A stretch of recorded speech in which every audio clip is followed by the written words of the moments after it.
So this is to disable the CO sensor. This is a TG9000i Tomahawk.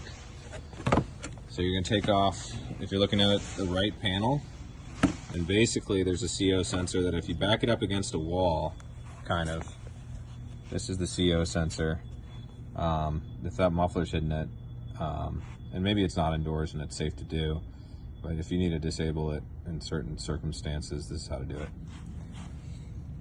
So if you were to just remove your CO sensor like this, see, there's a couple clips. There's ones in the back here.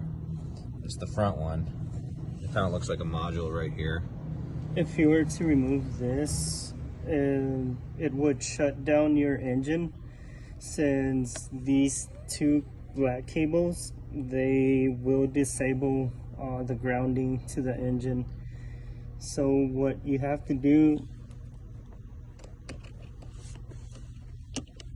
so you leave your CO sensor connected.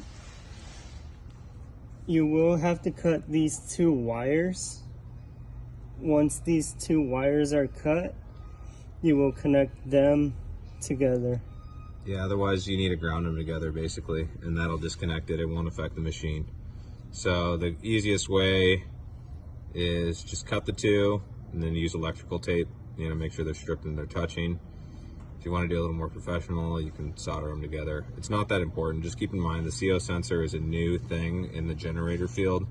It's just to help protect against certain instances, but sometimes it's more of a hassle than it's worth. And none of the old generators, post before 2022, 2023 really had them. So just trying to give you guys versatility with our products. So give us a call if you have questions. This is basically the rundown of how to do it.